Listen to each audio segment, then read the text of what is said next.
RTC కార్మిక యూనియన్ల పునరుద్ధరణ గురించి బీఆర్ఎస్ నేతలు మాట్లాడడం విడ్డూరంగా ఉందని మంత్రి పొన్నం ప్రభాకర్ అన్నారు. అధికారంలో ఉన్నప్పుడు ఆ యూనియన్లను రద్దు చేసిన బీఆర్ఎస్ ఇప్పుడు అదే యూనియన్ల పేరుతో రాజకీయం చేస్తుందన్నారు. ఆర్టీసీ కార్మికులు 50 రోజులు సమ్మె చేసినా వాళ్ళు పట్టించుకోలేదని, పైగా సంస్థ సొమ్మును ప్రభుత్వం వాడుకుందని మంత్రి ఆరోపించారు. తాము ఆర్టీసీకి ప్రతి నెల 300 కోట్లు ఇస్తున్నామన్నారు. ఆర్టీసీకి జవాబు చెప్తా ఉన్నా. ఇలా 10 సంవత్సరాలుగా ఎప్పుడైతే మనం కమిటీ కాలేమో ఒక కమిటీ వేసి 10 సంవత్సరాలుగా చేయనటువంటి వీళ్ళు ఎలక్షన్ల ముందట ఎటువంటి సంప్రదింపులు లేకుండా, ఏమి చర్చలు లేకుండా, కనీసం ఆర్టీసీ యాజమాన్యంతో కూడా మాట్లాడకుండా అదరబదర తీసుకొచ్చి మళ్ళీ దానికి రాజకీయ రంగం పులవడానికి కార్మికులను రెచ్చగొట్టి గవర్నర్ అనుమతిస్తలేరు, గవర్నర్ దగ్గర ఇంటికి పోయి ప్రొటెస్ట్ చేయించేటువంటి రాజనీతి చేసిన వీళ్ళు ఇలా మాట్లాడుతున్నారు. అధ్యక్ష, ఆర్టీసీ కార్మికులకు సంబంధించి గౌరవ సభ్యులు అడిగినట్టుగా ఆన్సర్ చెప్తున్నా, ఒప్పుకోండి. అదేవిధంగా ఈరోజు తప్పకుండా సార్, అసలు వీళ్ళు కార్మిక సంస్థలు రద్దు చేసి ఇలా యూనియన్లకు సంబంధించినటువంటి వీళ్ళు మాట్లాడుతూ ఉన్నారు. ఇలా పునరుద్ధరణ గురించి వాళ్ళకి ఏమక్కుంది, ఎవరు రద్దు చేసినారు, ఎందుకు రద్దు చేసినారో ముందు మీరు ఆ కార్మికులకు క్షమాపణ చెప్పి ముందు అడగండి ఒక్కసారి. మీరు యూనియన్లు రద్దు చేసి మీరు ఆర్టీసీ గౌరవ అధ్యక్షులు మీరు మీ కుటుంబ సభ్యులు ఉండి వాళ్ళు అన్నమో రామచంద్ర అంటుంటే కూడా చచ్చిపోతే కూడా 50 రోజులు సమ్మె చేస్తే పట్టించుకొని మీరు ఒక్క బస్సు కొనే అధ్యక్ష 10 సంవత్సరాలుగా గౌరవ ముఖ్యమంత్రి గారు మా ప్రభుత్వం వచ్చిన తర్వాత బరాబరిగా ప్రభుత్వం బస్సులు కొన్నది. అంతేకాదు 2013 నుంచి పెండింగ్ లో ఉన్నటువంటి 280 కోట్ల బకాయిలను మేము బాండ్ రూపంలో ఉంటే ఇచ్చిన 80 కోట్లు పేమెంట్ అయింది. ఆన్లైన్ లో యాజమాన్యం ఇతర అవసరాల గురించి కలుగుతా ఉంది.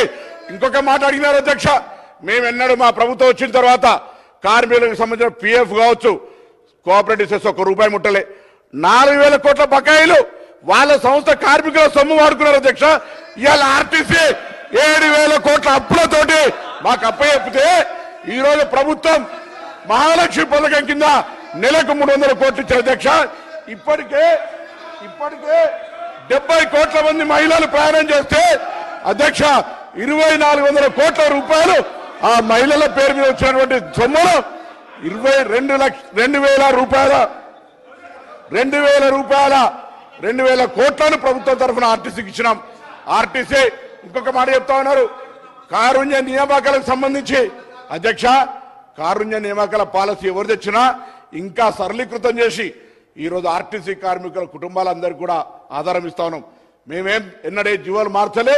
తప్పకుండా ఆర్టీసీ కార్మికుల కుటుంబాల నుంచి చనిపోయిన వాళ్ళతో పాటుగా ఆరోగ్యం బాగలేనటువంటి వాళ్ళకు కూడా వాళ్ళ పిల్లలకు ఉద్యోగాలనే పాలసీ తీసుకొచ్చినాం అధ్యక్ష. ఆర్టీసీ తార్నాక హాస్పిటల్ను కూడా ఇవ్వాలనే మొన్ననే ఎంఆర్ఐతో పాటుగా సిటీ స్కాన్ తీసుకొచ్చి క్యాత్ ల్యాబ్ దాకా అభివృద్ధి చేసి ఆర్టీసీ కార్మికులతో పాటుగా అనేకం తీసుకుపోయే ప్రయత్నం చేస్తాను అధ్యక్ష. అదేవిధంగా ఈరోజు 45 లక్షలు ప్రయాణం చేసే సంస్థ 56 లక్షల మందిని ప్రయాణం చేస్తున్నారు అధ్యక్ష ఈరోజు. అంతేకాదు 3000 కొత్త బస్సులకు సంబంధించి వారు అడుగుతా ఉన్నారు ఉద్యోగాలకు సంబంధించి అడుగుతా ఉన్నారు. 3035 మంది ఉద్యోగులకు నియామకం చేస్తున్నారు. అవును అధ్యక్ష, ఆర్టీసీ ఇలా వాళ్ళందరికీ ధన్యవాదాలు చెప్తా ఉన్నా. నా సంస్థలో ఉన్నటువంటి ఆర్టీసీ డ్రైవర్లు, కండక్టర్లందరికీ సభా వేదిక ద్వారా మా ప్రభుత్వం తరఫు అభినందన తెలియజేస్తున్నాం అధ్యక్ష. అవును, ఓవర్లోడ్ అవుతా ఉంది, కానీ ఓవర్లోడ్ చేస్తే కూడా ఇలా పని భారం పెరిగిన మాట వాస్తవం, కానీ వాళ్ళందరికీ డబుల్ పేమెంట్ ఇస్తాను అధ్యక్ష. 8 గంటల తర్వాత పనిచేసే వాళ్లకు వాళ్ళ శ్రమదోపిడి చేయొద్దని మీ దగ్గర బస్సులు ఎక్కడోడు లేడు, మా దగ్గర 100% ఇలా 95% ఆక్యుపెన్సీ ఉంది అధ్యక్ష. నష్టాల నుంచి తీసుకొని ఇలా లాభాల బాటల ఈ 3 నెలలకు తీసుకుంటే ఆపరేషన్ లాస్ నుంచి ఓవర్కమ్ అయి బయటకు పోతాను. ఆర్టీసీ ఉంటుందో ఉండనేటువంటి పరిస్థితుల్లో నేను చెప్పిన అధ్యక్ష. ఒక ఎగ్జిక్యూటివ్ డైరెక్టర్ ఈ సందర్భంగా చెప్పాలి వాళ్ళ బంధు ఎగ్జిక్యూటివ్ రిటైర్డ్ డైరెక్టర్ ఎండీగా పెట్టి సంస్థ నడిపిన అధ్యక్ష. 50 రోజులు సమ్మె చేస్తే పట్టించుకోలేదు అధ్యక్ష. వీళ్ళు ఎలా కమిటీ కాకపోవడంతో ఒక కమిటీ వేసి ఇక దోపిడీ ఎలక్షన్లు అమ్ముకుంటే 50,000 ఆర్టీసీ కుటుంబాలు వ్యతిరేకిస్తున్నాయి, మనం గెలవలేం కావచ్చు అనేటువంటి ఆలోచనతోటి ఆర్టీసీ కార్మికులకు ఒక ఈ భూతత్వం రేటు చూపెట్టిన అధ్యక్ష. అయినా వాళ్ళు ఇవాళ ఈ ప్రభుత్వాన్ని ఆశీర్వదించారు కాబట్టి మీరు పెండింగ్ లో ఉన్నటువంటి 2017 నుంచి 21 పిఆర్సీ ఇచ్చిన 21%, వాటితో పాటుగా 2013 నుంచి ఉన్నటువంటి బకాయిలు ఎవరిచ్చిన అధ్యక్ష, బకాయిలు 280 కోట్లు శాంక్షన్ చేసి. అవును, పంపిణీలో జాప్యం జరుగుతుండొచ్చు, తప్పకుండా ఈ వేదిక ద్వారా ఈ సభ ద్వారా ఇప్పటికే ప్రభుత్వం 80 కోట్లు ఇచ్చింది, మిగతా కూడా ఇస్తామనే మాట మనం చేస్తా ఉన్నాం.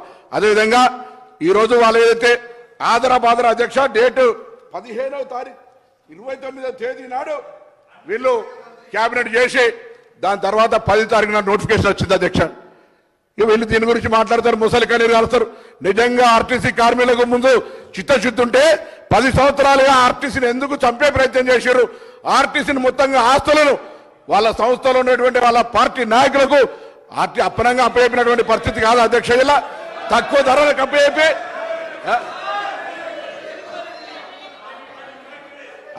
మీ శాసనసభ్యులకు ఆనాడు మీ ఇష్టం ఉన్నట్టుగా ఆర్టీసీ ఆస్తులు ఇచ్చుకున్నటువంటి పరిస్థితి కాదు అధ్యక్ష.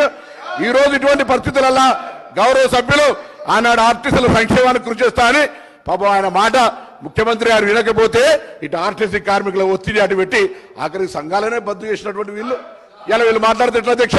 అందుకే తప్పకుండా మా ప్రభుత్వానికి ఆర్టీసీ సంక్షేమం, ప్రజల రవాణా సౌకర్యం, ఆ విధంగా కార్మికుల సంక్షేమం మా బాధ్యత.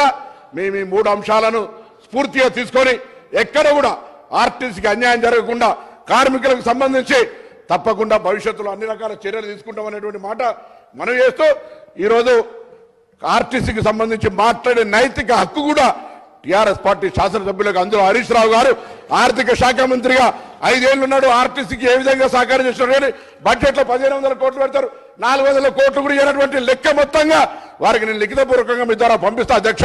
వీళ్ళు మాట్లాడితే ఎట్లా అధ్యక్ష? ఇవాళ మేము 2400 కోట్లు మహాలక్ష్మి కింద ఇచ్చినటువంటి సొమ్ములో దాదాపు 2000 కోట్ల రూపాయలు ఇప్పటికే ఆర్టీసీకి ఇచ్చినాం. 280 కోట్ల బాండ్ రూపంలో 80 కోట్లు ఇచ్చినాం. 21% పిఆర్సీ 35 కోట్ల అదనం భారం పడుతున్నా ఇలా ఆర్టీసీ మేము నిర్ణయం తీసుకున్నాం. భవిష్యత్తులో అన్ని రకాల ఆర్టీసీ సంక్షేమానికి సంబంధించి నిర్ణయాలు తీసుకున్నాం అధ్యక్ష. ఒకసారి వాళ్ళు అడగండి, ఇవన్నీ మాట్లాడిన వాళ్ళు వాళ్ళ ఆర్మూరు ఎమ్మెల్యే జీవన్ రెడ్డి గారు, వాళ్ళ ఆనాడు ఉన్నటువంటి ఎంపీ లేదా ఇంకొక గతంలో ఉన్నటువంటి ఎంపీ ఇవన్నీ తీసుకున్న ఆస్తులు ఆనాడు మీకేమనిపించలేదు అధ్యక్ష? ఆర్టీసీ సంక్షేమం ఆనాడు కనవలేదా? నేను అన్నిటికంటే ఒక ప్రశ్న అడుగుతా ఉన్నా వీళ్ళను.